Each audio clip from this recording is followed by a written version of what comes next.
Dear X, you who spent your whole life resisting, the fear of not being enough, the emptiness of being rejected, the quiet ache of loneliness, the torment of not feeling seen. And what did you do with all of that? You hid it. You stayed silent. You tried to control everything. You tried to be perfect.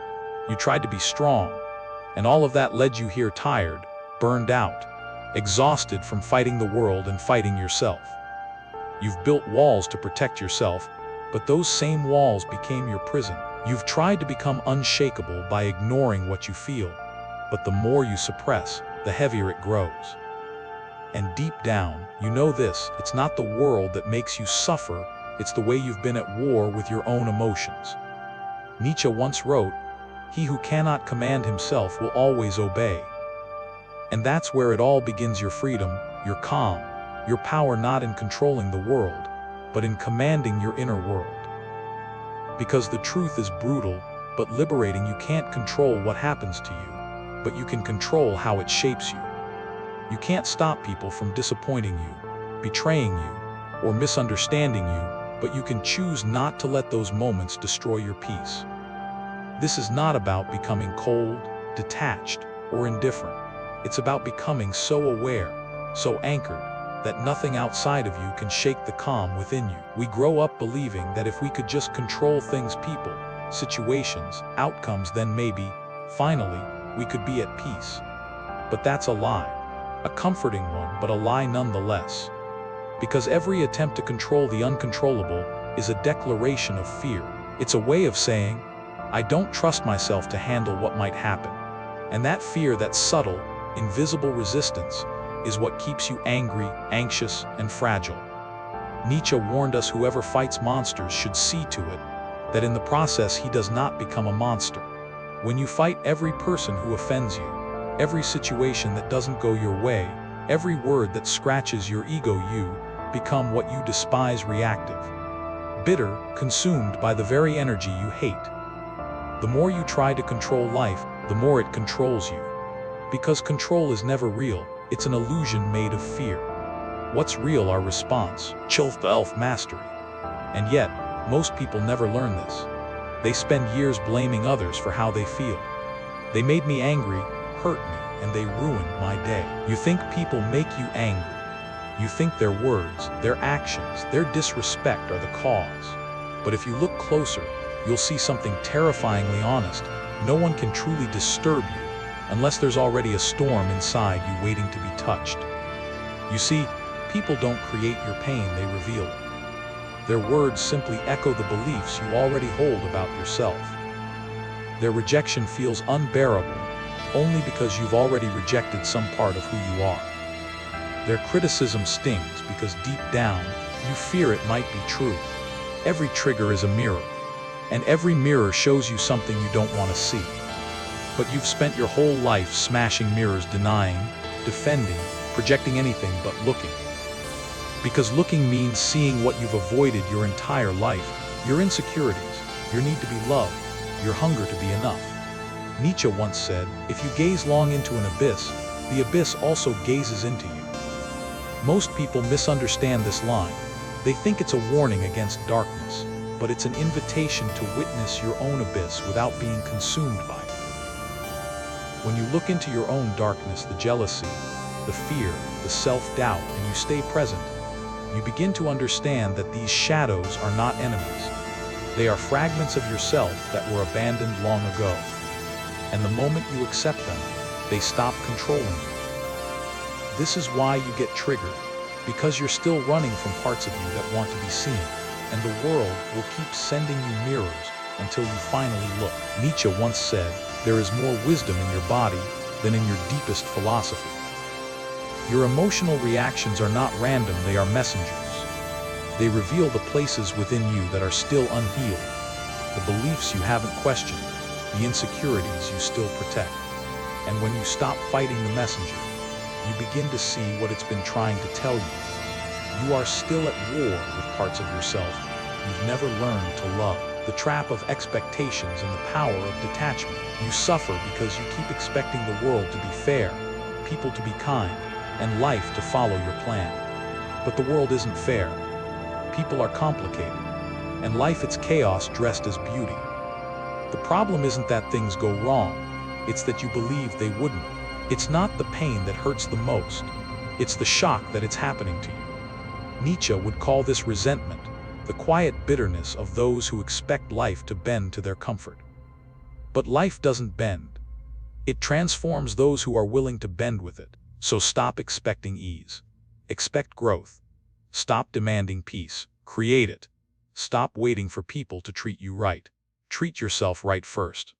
Most people think the opposite of expectation is indifference, that to be detached means to stop caring. But that's not detachment, that's avoidance.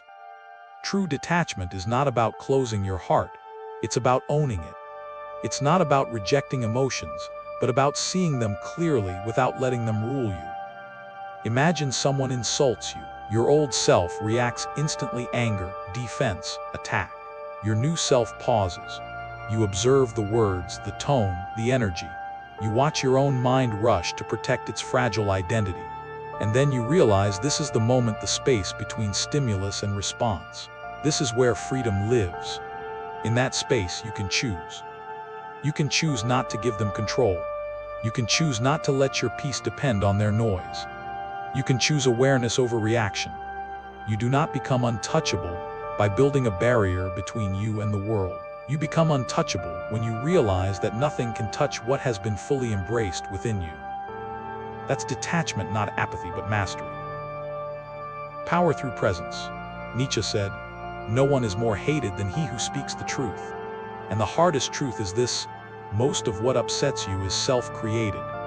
The world will always be loud, unfair, and unpredictable, but you can learn to remain still while everything else trembles. When you let go of expectations, you stop trying to make life obey you.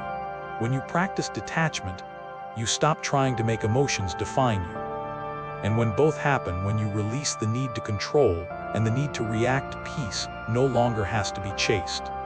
It becomes who you are, the beginning of inner strength. You've spent so much of your life trying to fix everything, trying to make people see you, understand you, love you the way you hoped they would. You've tried to make life fair, to make things make sense. But life doesn't always play by your rules, and maybe it's not supposed to. What if the people who hurt you were never the real problem, but mirrors showing you where you still need healing? What if pain wasn't punishment but guidance? What if every time you were rejected, life was simply saying, "Come back home to yourself"? Nietzsche once said, "To live is to suffer. To survive is to find meaning in the suffering." And that meaning, it's not found in asking why me, but in asking what is this trying to teach me? Real strength isn't about not feeling hurt. It's about feeling it and still choosing peace. It's being able to sit with the storm inside you and whisper, "I'm still here." Because calmness isn't about pretending to be fine. It's about knowing you'll be fine even when things aren't. When Nietzsche said, "Amar fati, love your fate," he didn't mean to enjoy pain. He meant to stop fighting what already is. To see even your hardest moments as threads in the fabric of your becoming. You cannot stop the wind, but you can learn to set the sails. You can't control what people say about you, but you can stop giving their words a home inside you. That's where true strength begins, not when the world is kind, but when your peace no longer depends on it. When you stop trying to control life and start trusting that you can handle it. That's when you become unshakable, not because nothing hurts, but because nothing owns you anymore. The 3 filters of emotional freedom. Let's bring this from the abstract to the practical. If you want to stop being triggered, you need 3 filters, 3 internal gates that protect your energy, your focus, and your peace. Nietzsche didn't use these exact terms, but his philosophy embodies them completely. Number 1, the relevance filter: only absorb what serves your becoming. Most people are mentally bloated, full of opinions, gossip, and information that have nothing to do with their evolution. They react to everything because everything enters them. But the wise, the ones who master themselves, have trained this filter. They only absorb what strengthens them. Nietzsche said, "He who has a why to live can bear almost any how." When your why is clear, everything irrelevant falls away. Criticism becomes noise. Judgment becomes background static. Only what aligns with your growth deserves your attention. So ask yourself in every situation, is this serving who I'm becoming? If not, let it pass. You don't have to respond to everything that reaches you. Silence is often the most powerful filter you have. Number 2, the ownership boundary. What's theirs, what's yours? The second filter is ownership. Emotional maturity means knowing what belongs to you and what doesn't. Someone yells at you. That's their anger, not your responsibility. Someone projects insecurity onto you. That's their story, not your truth. But here's the trap. The moment you take ownership of someone else's emotion, you become their prisoner. You start reacting to their wounds as if they were your own. Nietzsche once wrote, "To demand that others think as we do is as foolish as to demand that they look like us." Everyone lives inside their own private universe. When you understand this, you stop expecting people to see you clearly, and you stop being offended when they don't. Their judgment reveals them, not you. Their anger exposes their suffering, not your worth. So the next time someone throws their chaos your way, say quietly to yourself, "This is not mine to carry," and let it pass through you untouched. That's emotional sovereignty. Number 3, the identity fortress, a core that cannot be shaken. The final filter is the most powerful, your sense of identity. Most people don't have one, they have borrowed masks. They build their worth from validation, their confidence from comparison, and their self-image from approval. That's why a single insult can destroy them, because their self was never truly theirs. Nietzsche believed in the idea of becoming yourself, not the self the world rewards, but the self you are when all applause fades. He called it the path toward the Übermensch, the self-overcoming human, the one who creates values instead of inheriting them.